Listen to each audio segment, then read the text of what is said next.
কারো চোখে ছিল খেলার অযোগ্য, কারো চোখে ব্যাটারদের বধ্যভূমি।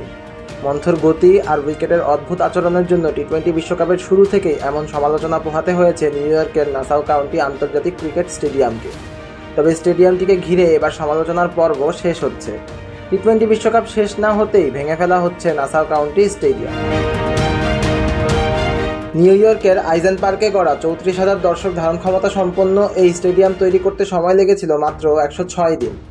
350 কোটি টাকা খরচে নির্মিত স্টেডিয়ামটি এবার ভাঙতে সময় লাগবে 6 সপ্তাহ, অর্থাৎ 42 দিন সময় লাগবে বলে জানা গেছে।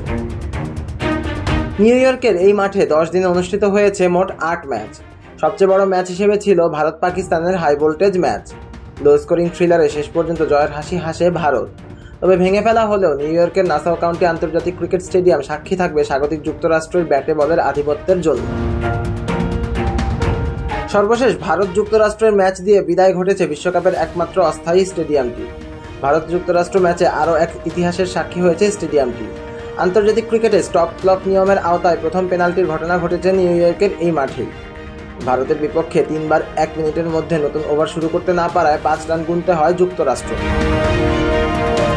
স্টেডিয়ামের গ্যালারি ও অন্যান্য স্থাপনা ভেঙে ফেলা হলেও মাঠের আউটফিল্ড অক্ষত রাখা হবে। স্মুথ শেভিং এর জন্য শুধুমাত্র কুল, নাথিং এলস। ফলে আবার আগের মতো স্থানীয় মানুষের খেলাধুলা কিংবা সময় কাটানোর জন্য এটি উন্মুক্ত করে দেওয়া হবে। তবে বিশ্বকাপের জন্য বিশেষ চাহিদার কথা মাথায় রেখে অস্ট্রেলিয়া থেকে তড়িঘড়ি করে আমদানি করা 4টি ড্রপ-ইন পিচের ভবিষ্যৎ এখনও অনিশ্চিত।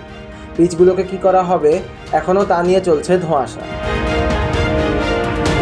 তবে ক্রিকেট ভিত্তিক ওয়েবসাইট ক্রিকবাজে আইসিসির এক কর্মকর্তা বলেছেন, নাসাউ কাউন্টি কর্তৃপক্ষ যথাযথ রক্ষণাবেক্ষণের শর্তে পিচগুলো রেখে দিতে পারবে।